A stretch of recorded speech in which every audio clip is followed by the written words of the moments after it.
graça e paz de Cristo. Esta é uma produção do portal Encher os Olhos. Hoje a gente vai abordar com todo rigor o tema Completos em Cristo, o segredo da verdadeira liberdade. Sabe, parece que nós amamos criar desculpas espirituais, regras inventadas, tradições que nascem do orgulho humano. Mas a pergunta que fica é exatamente essa: até quando vamos transformar a fé, que deveria ser alegre, num fardo pesado insuportável de carregar? Nesse nosso novo papo aqui do portal, vamos fundo no mistério de Colossenses capítulo 2 para derrubar as ilusões dos falsos mestres que, infelizmente, minam as igrejas até hoje. Então, vamos começar. Ponto 1. O fardo das tradições. E a ilusão que vem junto com as doutrinas humanas. Pensa comigo.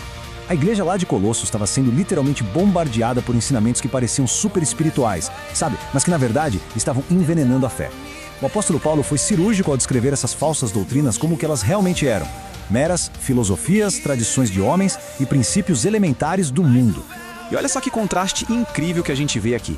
De um lado, a tradição dos homens, com seus rituais, suas regras e até adoração a anjos. Os falsos mestres exigiam obediência a um monte de regulamentações sobre comidas, dias de festa, tudo para criar uma ilusão de santidade que no fundo só mascarava corações orgulhosos.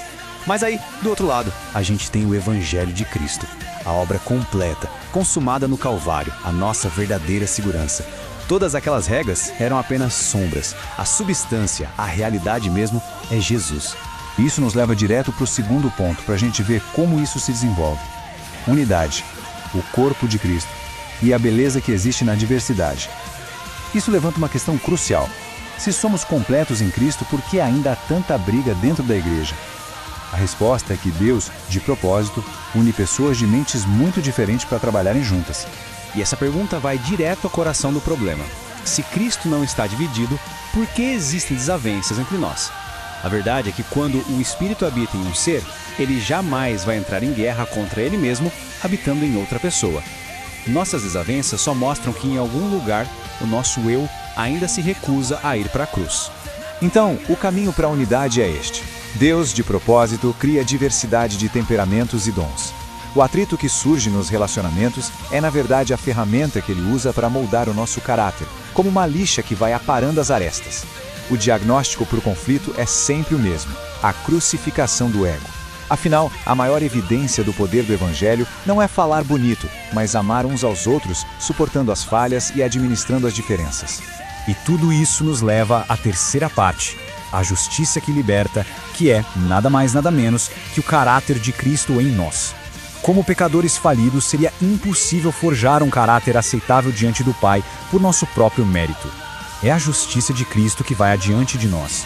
E esse processo é brilhante. Primeiro passo, o nosso líder, Cristo, avança, rasgando as trevas. Segundo passo, somos chamados a seguir os seus passos. E no terceiro passo, conforme a gente segue, ele nos transmite a sua própria justiça.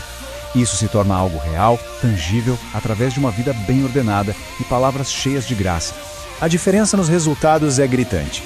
A justiça própria, aquela baseada nos nossos méritos, como pensar que somos melhores porque cumprimos uma listinha de regras, só leva ao tormento da incerteza e a restrições vazias. Em contrapartida, a justiça de Cristo, baseada na obra do Salvador, nos conduz a uma liberdade que não se abala. E a resposta natural a essa dádiva não é o medo de errar, mas o serviço e a obediência que nascem do amor. Ok, mas na aplicação prática, no dia a dia, como tudo isso acontece? É aqui que a gente entra no quarto ponto: o poder do Espírito, a obra interna da transformação. O Senhor Jesus atua hoje através do Consolador, o seu bendito representante. É o Espírito Santo que realiza o milagre de transformar um gênio teimoso em um caráter dócil, infundindo vida espiritual, limpando a alma e nos revigorando para o bem. A condição para acessarmos esse poder é simples, mas, nossa, ele esmaga o nosso ego. Precisamos reconhecer a força do seu Espírito e aceitar passivamente ser moldados por ele na bigorna da vida diária. Quando entregamos as rédeas e abrimos mão do controle, passamos finalmente a ser verdadeiramente completos em Cristo. E se essa verdade libertadora faz sentido, aqui está um convite enfático. Visite o portal Encher os Olhos.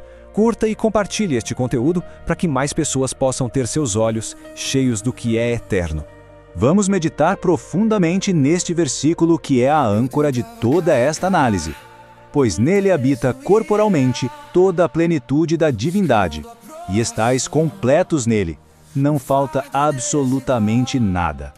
Não é preciso buscar em fontes turvas o que já existe em excesso na fonte de água viva. E agora chegamos ao nosso resumo, o clímax desta análise. No ponto 5, vamos sintetizar. A verdadeira liberdade, que consiste em receber a plenitude de Deus.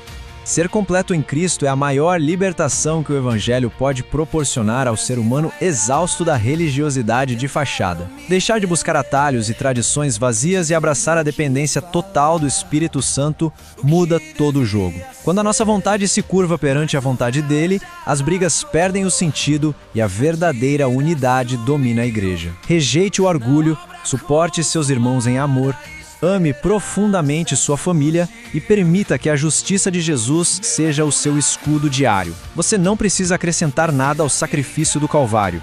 Precisa apenas receber a plenitude de Deus que já está disponível e deixar que Ele governe cada área do seu coração.